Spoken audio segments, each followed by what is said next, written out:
తల్లిదండ్రులు ఎలా ఉండాలి? ప్రార్థించేవారుగా ఉండాలి. ప్రార్థించేవారుగా ఏ తల్లిదండ్రులు అయితే ఉంటారో, నిస్వార్థమైనటువంటి ప్రార్థన, నామకార్థపు ప్రార్థన కాదు, నిజముగా పిల్లల జీవితాల కోసము కన్నీళ్లు విడిచినటువంటి తల్లిదండ్రుల ప్రార్థన వాళ్ళ జీవితాలను ఎంతో గొప్పగా మలుస్తుంది. కన్నీళ్లు కాచినటువంటి తల్లిదండ్రుల పిల్లలు ప్రపంచాన్ని మార్చినటువంటి గొప్ప గొప్ప సేవకులయ్యారు. గొప్ప గొప్ప సేవకులయ్యారు. తల్లిదండ్రులు కాచినటువంటి కన్నీళ్లు ప్రతిఫలంగా. ఏ రోజైనా మనం మన పిల్లల కోసం ప్రార్థన చేశామా? చెప్పండి.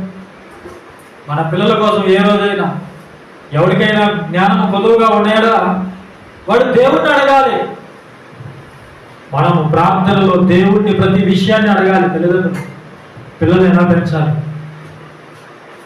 కుటుంబమును సరిగా పోషించాలంటే కావలసినటువంటి జ్ఞానము, తెలివితేటలు మనకు ఎవరిస్తారు చెప్పండి? దేవుడు ఇస్తాడు. అవునా కదా? ఒక దైవభక్తి కలిగినటువంటి తండ్రిగా నువ్వు ఉండాలంటే, నీ పిల్లలను దైవభక్తిలో పెంచాలంటే నీకు దేవుని సహాయం కావాలి ఖచ్చితంగా. నీ ఆలోచనలు పనికిరావు, నీ సొంత నిర్ణయాలు పనికిరావు. నీ కుటుంబాన్ని దైవికమైన కుటుంబంగా పెంచాలంటే దేవుని సహాయం అవసరం. కాబట్టి దేవుని సహాయాన్ని నువ్వు అడగాలి. ఎడతెగక ప్రార్థించమన్నాడు దేవుడు. ఎడతెగక ప్రార్థించండి, ప్రతి సమయంలో ప్రార్థించండి, ప్రతి పరిస్థితిలో ప్రార్థించండి, ఆసక్తితో ప్రార్థించండి, అత్యాసక్తితో ప్రార్థించండి. మీ పిల్లల కోసం ప్రార్థించాలి. మన పిల్లల కోసం మనం ప్రార్థించాలి. వాళ్ళ బ్రతుకుల కోసం ప్రార్థించాలి. కుటుంబాన్ని మంచి మార్గంలో నడిపించడానికి జ్ఞానం కావాలని ప్రార్థించాలి. ప్రార్థించడం అంటే దేవుడితో మాట్లాడటం. మనం దేవుడితో మాట్లాడితే దేవుడు మనతో మాట్లాడతాడు. దేవుడు ఎలా మాట్లాడతాడు? వాక్యం ద్వారా మాట్లాడతాడు. ప్రార్థించిన నీవు వాక్యం చదువు. ప్రార్థించిన జ్ఞానం అడిగిన నీవు వాక్యం చదువు. వాక్యం ద్వారా దేవుడు నీకు జ్ఞానాన్ని ఇస్తాడు. ఎలా పెంచాలో నేర్పిస్తాడు. ఏ ఆలోచన చేయాలో దేవుడు నేర్పిస్తాడు. నువ్వు ఎలా ప్రవర్తించాలో నేర్పిస్తాడు. కానీ ఈరోజు ప్రార్థనే గర్వైంది కుటుంబాలు. చూడండి, ప్రార్థన లేదు కుటుంబాల్లో. ఎక్కడ ప్రార్థన లేదో అక్కడ సాతానుడు ఉంటాడు. అక్కడ కలహాలు ఉంటాయి, అక్కడ గొడవలు ఉంటాయి, అక్కడ అసమాధానం ఉంటుంది, నెమ్మది శాంతి ఉండదు. కుటుంబం అంతా కలిసి ప్రార్థన చేస్తే ఆ కుటుంబం వర్ధిల్లుతుంది.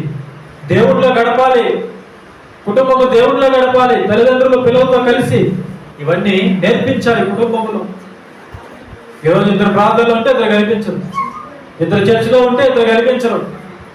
ఎక్కడికి వెళ్ళారు వీళ్ళు? రోడ్ల మీద ఉన్నారు, గోర్ల మీద ఉన్నారు, సినిమా థియేటర్లలో ఉన్నారు, పార్కుల్లో ఉన్నారు, ఫ్రెండ్ ఇంటికి వెళ్ళాడు.